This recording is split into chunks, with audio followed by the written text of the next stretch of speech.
Well, hello. My name is Connor Foley. I've been a trainer for 15 years and a strength and conditioning coach for over a decade. So, my goal with this channel is to go over some things that I've learned over the course of my career and basically try to guide younger trainers or trainers newer to the field through some of the common pitfalls and things that end up happening that make a lot of us end up choosing other careers. So, based on current statistics, it's about 70%, 80% of trainers wash out after about 5 years. And I want to go over why. And really, what it kind of comes down to is the emphasis and the push to develop your business and be a salesperson, which you're going to need because you're going to need to make money doing this as a job. And then, actually, do you know how to do this as a job?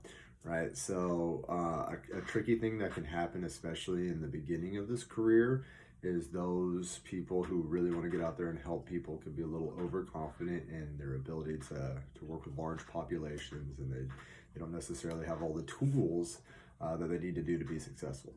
So along this journey, I'll cite other mentors and definitely recommend some outside reading and looking into what they do. And I'd like to start with Jonathan Goodman with the PTDC, so the Personal Training Development Center. And that was actually the first book that I ever read, that really helped me change how I approached training individuals. So don't agree with everything from the Ignite the Fire. He's got a bunch of other books in terms, especially with distance training, remote training. Things do change, and but it was really helpful to hear somebody explain how to work with large volumes of clientele and still deliver good quality service. So, my background, I started as a CrossFit instructor in 2008. And everybody needs a foundation, and they need to start somewhere. And that actually worked really well for me because, as a system, it taught me a lot of things that I still use to this day. So one of them being the importance of using interval training for conditioning. Right, that's just an easy takeaway that you can't. CrossFit does cardio intervals correctly, right? I mean, not always placing the Olympic lifting and some of the other stuff in there. We can always disagree and talk about that stuff, but when it comes to high heart rate or elevated heart rate training, I mean, I still say, in terms of my experience, the original gangsters there. So they, like the spurring of the boot camp movement afterwards, they still got to give credit where credit's due, and that was a great place to start. So with that, right, I began training, and the unfortunate part about it is I thought that every answer to every question was just more CrossFit.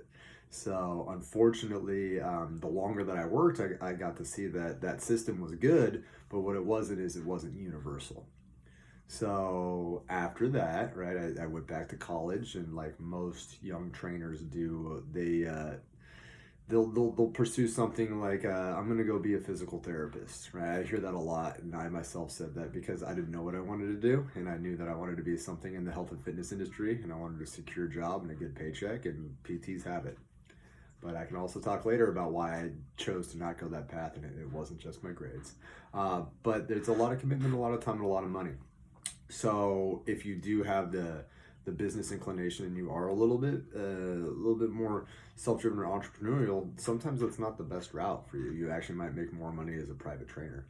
So yeah. Cool bits about it. So I went to school and I lucked out because one of the schools that was close to me in proximity was Sac State and Sacramento State. Go Hornets. Great kinesiology department, and I actually learned a lot, even without really understanding or knowing what I was going to do with it. I just knew that I liked fitness and I liked the gym, and I wanted to know more for my own personal experience, right? I wanted to know how to be the best athlete I could be for me. But again, that doesn't pay the bills. So I basically spent about the first 7 years of my career just learning how to train myself, right? I trained other people for money here and there, but I never really made good money. And it became more of an issue the older I got, right? Because, you get married and you have kids, and all of a sudden this fun hobby or passion thing that you have needs to start producing a little bit. So after I graduated, a couple of different stops along the mentorship train. I worked with a couple of really great coaches, learned a lot of things, and then I decided to take my hack at owning my own gym, and boy, was I not ready. Right? So, what I'm hoping to do is kind of go through some of the roadblocks that I encountered and then go over some of the lessons that I learned from them in a little bit more detail and more videos and some educational modules that we'll put together. So, that's what I do. That's who I am. Been doing this for quite a long time and worked with a wide variety of individuals. And all I really want to do is help you get to where I am currently faster than I did. Right. So it would have been really nice. Right. I've been doing this again 15 years. It would have been really nice to get where I was after just a couple of years. And then it is wonderful to be able to work with young trainers and actually get them there. And it's also scary how much smarter some of them are than me, because they did get very successful very quickly using the same systems that I'm using on myself and that I continue to teach. So you're going to have to learn about this job as a trade. You're going to have to learn anatomy. You're going to have to learn physiology. We're going to talk about biomechanics, kinesiology, osteokinematics, how the body moves, how it responds to training, all that other good stuff that I did get to learn in my time at college. And I think that that's kind of a frustrating misstep for a lot of young trainers is it doesn't matter what certification you take, you're not going to get the depth of knowledge that you're going to get that you would if you go to a four-year university. And I know people will be like, well, you don't need to go get a degree to learn everything. I know you don't.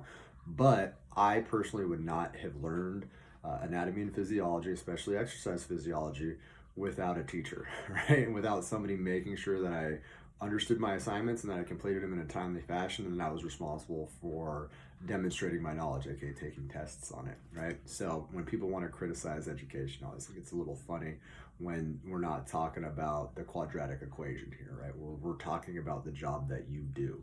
And a lot of good chefs do go to culinary school too. So it's one of these things that I hope to walk us through and give you multiple sides of different arguments and allow you to kind of choose your own path. So continuing on with that, we're going to go through some modules in subsequent videos, and then we'll just put it out there and see what happens. All right, there we go.